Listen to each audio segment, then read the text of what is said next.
Here comes another shooting that just happened in Minneapolis. And now it's the same old cycle of national outrage, protests, memorials, everybody yelling at one another without anybody pausing for a second to realize how we got here and how can we correct course.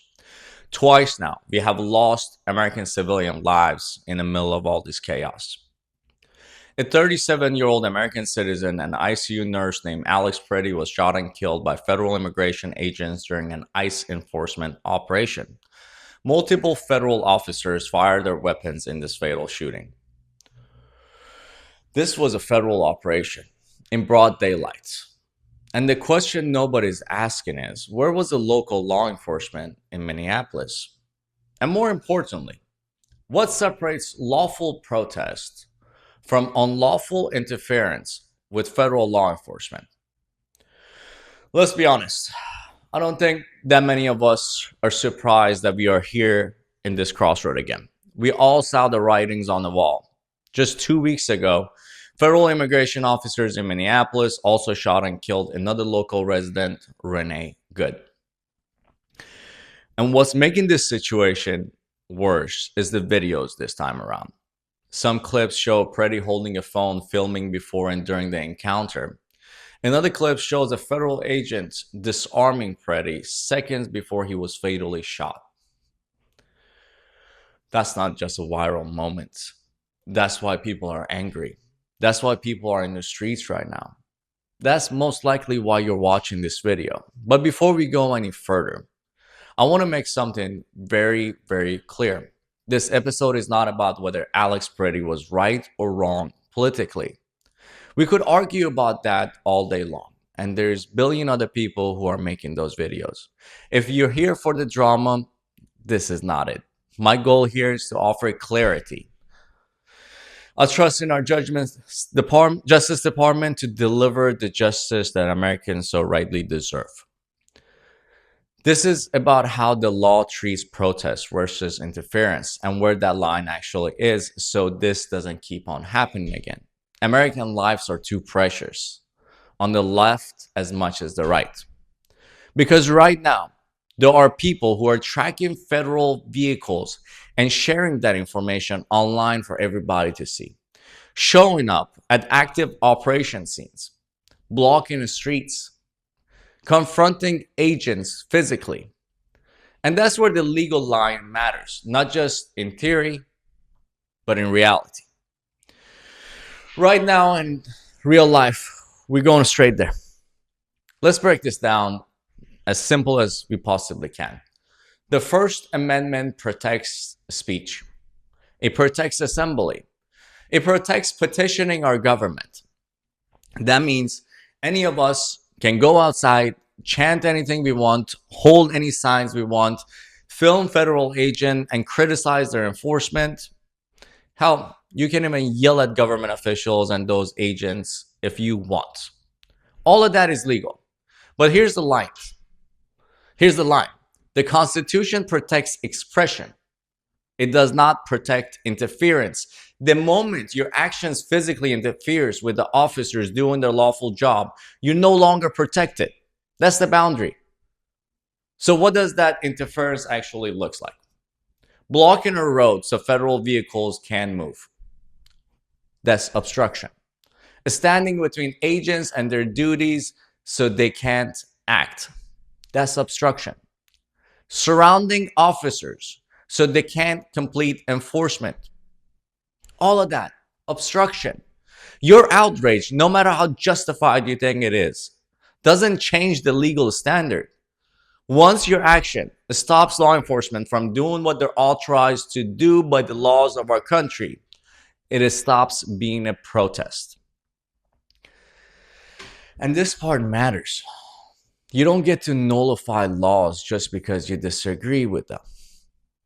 This is how a constitutional republic works. You challenge laws in court. You elect representatives. You organize peacefully and legally.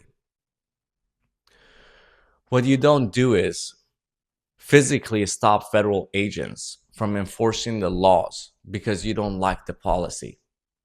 That's not protest at that point. That's obstruction of official duty. So let's talk about what's actually happening here. Let's be honest. Not every protest is the same. Not every crowd is violent. But pretending that this is all peaceful expression is not honest. Across our country, we're seeing organized groups following ICE and Border Patrol vehicles, tracking where agents are going and sharing that information publicly, showing up at active enforcement scenes and impeding their work, blocking roads, building barricades, throwing objects at them while they're traveling. That's not passive protest anymore. That's intentional interference with federal operations. And the law is clear. Once you physically stop agents from doing their jobs, you have crossed the line. This is where intent matters. Standing on the sidewalk chanting, you're protected. Holding a sign across the street from ICE, protected. But showing up where agents are conducting an active investigation with the intent to block, delay, or disrupt enforcement, you're not protesting anymore, you're obstructing. And when you intentionally raise the stress level on an already tense situations, you don't just put agents' lives at risk, you put other civilians' lives at risk. This is the part people don't like to talk about. These situations don't escalate because everybody involved is evil. They escalate because people act irrationally as systems fail under stress of this magnitude. ICE agents today are going through shorter training pipelines. Many of them are veterans. I respect that because I am one myself too.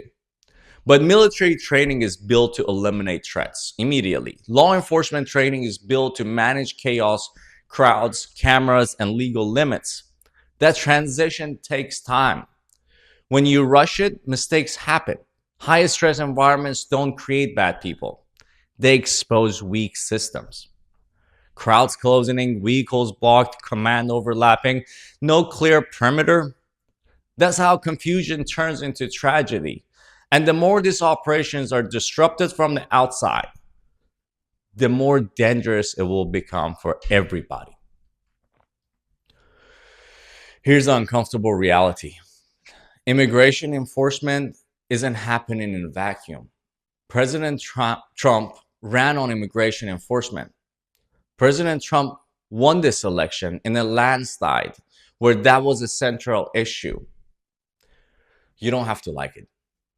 But that means enforcement isn't rogue or illegal. ICE is executing the laws of our nation as directed by the elected leadership. If you don't like the policy, you change it politically. You don't stop it physically. I'm an immigrant myself. I talk to a lot of immigrants all the time. First generation Americans, even undocumented people. Most people in this country don't want chaos. We want clarity. We want stability. We want dignity. What we don't want is non-stop street drama that makes everything worse. And for all of us to look bad. And I'll say this carefully. There are people right now who are fueling this chaos for political gains. No solutions. And we know exactly who they are. And chaos never helps immigrants or American citizens. It only helps extremists. So let me land on this. You have the right to protest. You have the right to speak. You have the right to dissent. What you don't have the right to is physically stop federal law enforcement from enforcing the laws of our country.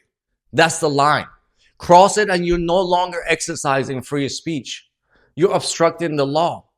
You no longer stand for immigrants. You become a criminal. If we keep blurring the line between protest and obstruction, bad things are going to keep on happening.